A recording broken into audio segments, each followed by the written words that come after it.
কি দেখছো জয়া? একটা বাংলা ছবি। বাবা, কি করে দেখো বাংলা ছবি? শুধু প্যান প্যানানি আর ঘ্যান ঘ্যানানি। আমি তো ভয় দূরদর্শন খুলি না। আমি তো আবার কলকাতা দূরদর্শন ছাড়া কিছু দেখি না। তোমার বাপের বাড়িতে টিভি আছে?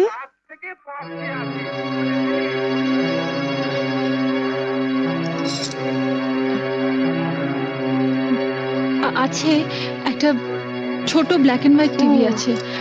আসলে আমাদের কেবল কানেকশন নেই তো, তাই ওই কলকাতা দূরদর্শনের প্রোগ্রাম দেখতে দেখতেই অভ্যস্ত হয়ে গেছি। এবার অভ্যেসটা বদলাও। ওটা বন্ধ করো আর কেবল টিভি দেখো। এখন আমরাও তো দেখবো। একটা দারুণ হিন্দি ছবি আছে। কি ছবি? হাম আপকে হ্যায় কौन। ও, ওই ছবিটা তো কয়েকদিন আগেই দেখিয়েছিল, দেখোনি? দেখবো না কেন, দেখেছিলাম।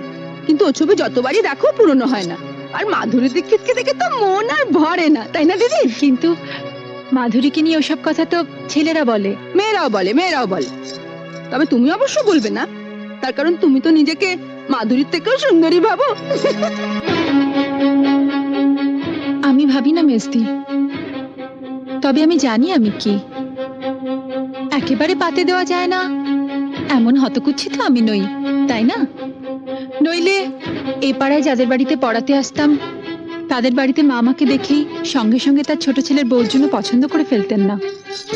আর শুধু কি তাই, বলতে গেলে একেবারে বিনা পয়সায় এক কাপড়ে শাখা সিঁদুর পরিয়ে এবারই ছোট বউ করে নিয়ে এলেন। কলকাতা শহরে তো আর মেয়ের অভাব ছিল না। না, তা ছিল না, কিন্তু ছোট ঠাকুরপোর বিয়ের বয়স হয়ে গেছিল। অত সামান্য রোজগেরের ছেলের জন্য কোনো অবস্থাপন্ন ঘরের ডানা কাটা পরি তো আর পাওয়া যাবে না, তাই তোমার সঙ্গে বিয়ে দিয়ে দিলেন। বর্দা মেজদার যখন বিয়ে হয়েছিল তখন তো ওনাদের রোজগার খুব ভালোই ছিল, তাই না? ওনারা কি ডানা কাটা পরি পেয়েছেন? আচ্ছা দিদি, কিছু মনে করো না। তোমাদের দেওরের যদি রোজগার ভালো হতো আর তার যদি বড়লোকের সুন্দরী মেয়ের সঙ্গে বিয়ে হতো, তাহলে তাহলে তোমাদের কি লাভ হতো বলো তো? আমাদের আবার কিসের লাভ? ও মা, তাতে যদি তোমাদের কোনো লাভই না হলো, তাহলে আমি যেমন আমাকে তেমন ভাবে মেনে নিতে তোমাদের অসুবিধে কিসের? আমি তো তোমাদের বাড়া ভাতে ছাই দিতে আসিনি, বা আমি জোর করেও আসিনি।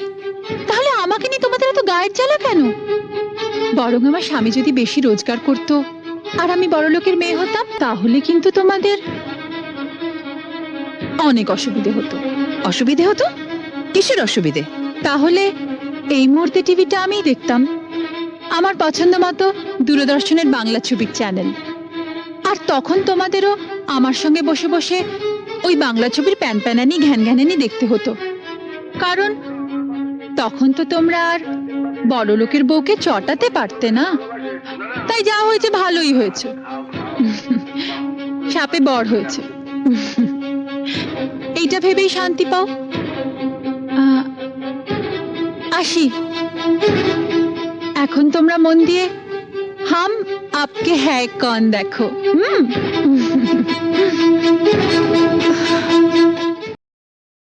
আপনাদের কি মনে হয় ছোট বউ যা করল তা ঠিক ছিল?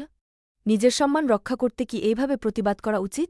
আপনার মতামত কমেন্টে জানাতে ভুলবেন না।